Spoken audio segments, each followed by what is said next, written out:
Today I'm giving you guys a look at the 2025 Flu Game Air Jordan 12s, and we'll also be comparing them against the 2009 retro and the 2016 retro. And if you didn't know by now, my name is DJ and this is the DNA Show. Now before we get into breaking down all the styles, cuts, materials, and difference of this shoe, you know we got to talk about the history first. Back in 1997, we originally saw the Air Jordan 12 hit the streets in 5 different colorways. You had the white and black known as the Taxi, the black and white known as the Playoff, the navy and white also known as the Obsidian, the white and red known as the Cherries, and then your black and red colorway known as the Flu Games or the Breads. So if you guys have been living under a rock and haven't seen the story of the Flu Game and what came about during the Last Dance documentary, don't worry, I got you. Back in 97, Michael Jordan was entering into Game 5 of the NBA Finals, and everybody was talking about how he wasn't feeling good and he came down with the flu the night before. Either way, he decided to end up still playing the basketball game because that's what GOATs do, and he ended up dropping 38 points, 7 rebounds, and 5 assists to go on and defeat the Jazz with the final score of 90-88. Years later, he actually ended up finding out that it was food poisoning that ended up getting him sick and it was not the flu. So this literally showed that people were doing whatever they could to try to poison Jordan to make sure that he wouldn't play in the basketball game, and he still went on to win the game. That was immediately slated as a very iconic game and known as the Flu Game during that time and still to this day. And in that basketball game, he was wearing the black and red 12s, which then slated the nickname the Flu Game 12. Not only was the Air Jordan 12 a very iconic model, but this colorway had then became potentially one of the greatest colorways out of all of them. Since then, we have seen multiple retro iterations over the years, ranging from high tops and low tops, and then the different yearly generations from 1997 to 2003, then 2009, then 2016, and then now here in 2025. So unfortunately, I don't have the first 2 retros in my collection anymore simply because they start to fall apart and I decided to get rid of them. But luckily, I still have a couple previous retros from the past to give you guys some comparison. Now, before we do all that, I want to go through all the in-depth details of this sneaker first, so that way you guys can see the 25 retro, and then you can start to identify the differences as we go through the different retro. Looking at the outsole, you have your classic Air Jordan 12 bottom. Now it's going to be slightly semi-translucent on this part. You can kind of see through some of the areas right here around the middle of the foot, and then on the front and the back end of the foot, you have your black pods with the herringbone traction, and then your Jumpman that leads up to the front with the ball in his hand here at the tip of the toe. Now going up to the midsole, it's going to be the same thing. You got your rubber wrapping up with a little bit of texture here on the side, and then you have your fine line material here in all red with texture, and same thing here on the inside of the foot around the big toe, and then on the back end it's going to be more of a smooth black material as well. Now just above that, you're going to have a red TPU piece here on the outside and inside of the foot, and then going to the upper, you're going to have a set of 2 essentially different materials right here. You're going to have more of a textured leather that looks kind of like a basketball, or you can say like a snake, whatever you want to call it. Now throughout the rest of the foot, the shoe is going to be covered in a black tumbled leather, and when it comes to the actual feel of the shoe, I can say yes, these do feel better than the 2016 pair,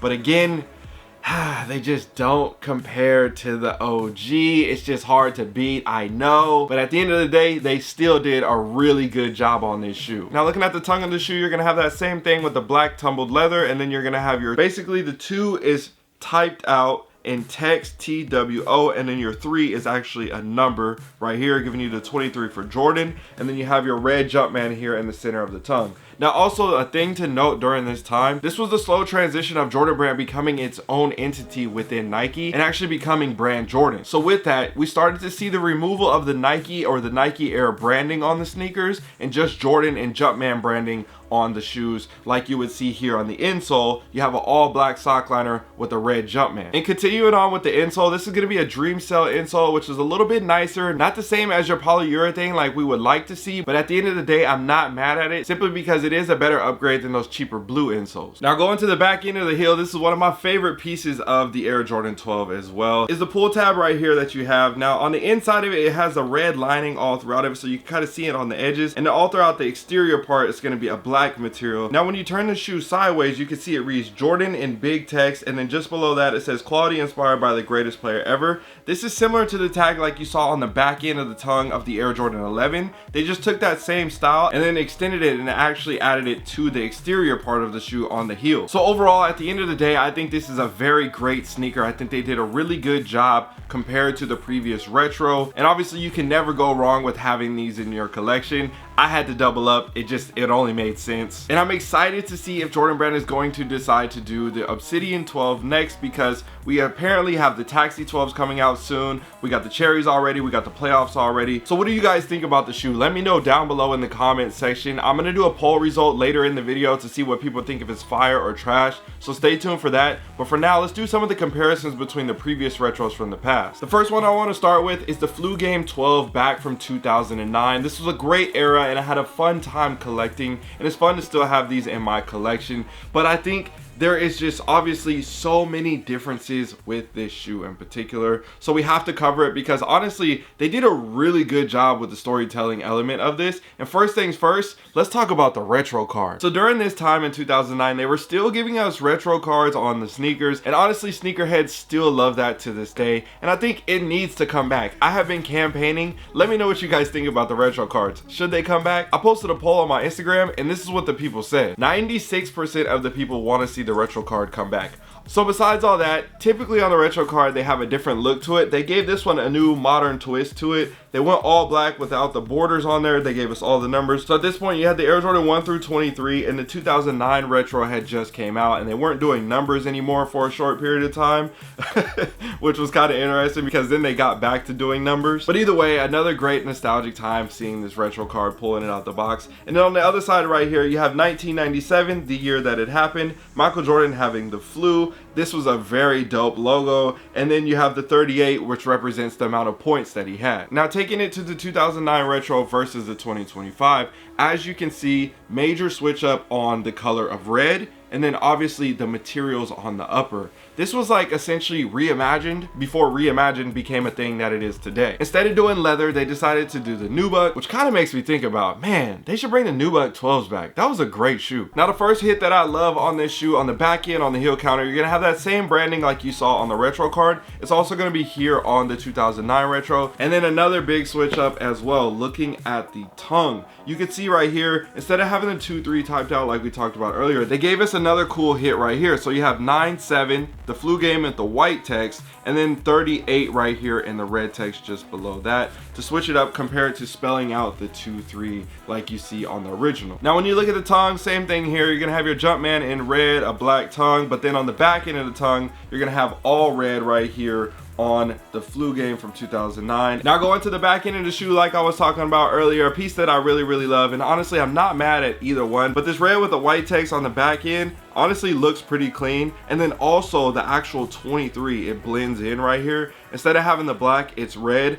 Honestly, I prefer the black, but again, let me know what you guys think down below in the comment section. Now looking at the outsoles, when it comes to color pattern, essentially it's all the same, but one thing that is really different is the actual carbon fiber plate. Now you can see the 2009 retro has the carbon fiber, and you can really see the texture, the color, the separation between the two with the different light and dark colors. And then on this newer version, it kind of looks a lot more smooth, a lot more blending in together. So that's a quick look at the comparison of these two shoes. Now the question I had was, which one do you guys like more? Because there was this hype of like the 2009 increasing in value, and people were really hyping it up because they hadn't seen a leather version, and then the 2016 version came out later, and the 2009 was no longer wearable. So it was kind of hard to figure out what was going on with that, because as you see, the red rubber starts to get ashy and there's different elements to that. So either way, I just wanted to know, which one do people like more? The 2009 retro style with the suede, or the leather with the OG style like the 2025?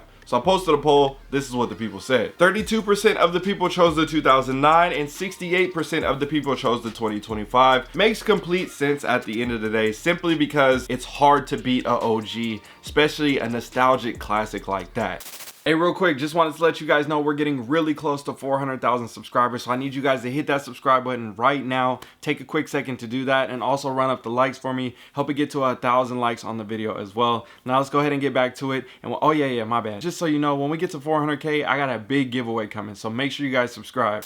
Now the next question is, how do the 2016 retros compare to the 2025? everybody initially was like, oh, it's the exact same shoe, don't worry, you don't need the 2025. And some people are like, no, these are way better. And once I got these in hand, I realized, yes, the 2025 version is way better, not only with the materials but the actual shape of the shoe as well. So starting with the outsoles, yes, you can see they are very, very similar. The colors are a little bit different when it comes to the shades, but overall very, very similar. Even with the carbon fiber, pretty similar. But don't get me wrong, the 2025 carbon fiber does look a little bit better. Now when you come to the uppers, I'm sure when you guys are looking at these two shoes in hand, you're like, bro, they look like the same shoe. But actually, if you look really close and actually feel the materials, you can definitely feel the difference. Now one thing that I can say is the 2016 version is a little bit more dull when it comes to the black. It doesn't have as much of a sheen to it compared to the 2025 version. And one thing I do like about that is it does give it a little bit more of that OG nostalgic feel. But at the same time, even though it has that tumbled leather on the 2016, it doesn't feel as good as the tumbled leather on the 2025 pair. Now, if you guys remember, during the time in 2016, there were a ton of terrible retros hitting the scene, and a lot of people were saying, oh, this was a great time to become a sneakerhead. Yes, I get it, because there was a lot of bad stuff releasing, and Jordan Brand was trying to get back in line with creating good product again. And no matter what, OGs are gonna retro every 5 to 7 or 10 years. So it still makes sense as to why they would release this shoe, saying that it hadn't came out since 2009 and had already been 7 years from the previous release. Now looking at the back end of these two shoes, you're gonna see a slight difference. Yes, the colors and everything look the same, but if you look at the actual placement of the branding and the squares and where they sit on the sneaker, you can see it's a lot more even and symmetrical on the 2025 pair compared to the 2016 retro. Now, like I was talking about earlier, when it comes to the insoles and the slight upgrade, this is a prime example. These had the cheaper blue insoles in them on the 2016 retro. These things are kind of stuck in here, but I'll get them out. And honestly, that makes the 2025 a lot more superior when it comes to actually wearing the sneaker. So after seeing those differences between the 2016, the 2009, and the 2025, let me know how you guys feel down below in the comment section. Now again, like I said, I love to do polls and see what everybody's thinking. 24% of the people chose the 2009, 6% of the people chose the 2016, and 67% of the people chose the 2025 retro. Honestly, I feel like that makes good sense when it comes to these sneakers. Again, it's hard to beat the leather OG, but at the end of the day, the 2009 is still a really dope concept, and I love how they executed that shoe. So that's gonna do it for me, guys. I hope you guys enjoyed this, and I hope you guys were able to pick up a pair for your collection. Again, the Flu Game 12 is a very great model, and if you're asking about if this is worth holding or having in your collection, I think yes, obviously. Buy what you like at the end of the day. But this is definitely a sneaker that can go up in value, and as the market starts to rebound later in time, I think this is going to be one of those sneakers that could easily be 350, 400 bucks whenever that time comes, because that's what's happened in the past, and I could see history repeating itself with this shoe. All right, you guys, don't forget to hit that subscribe button. We're almost at 400K. I'll see you guys in another one. I would never let you down. It's in my DNA. The only choice I like to make, what I'ma wear today. I would never let you down. It's in my DNA.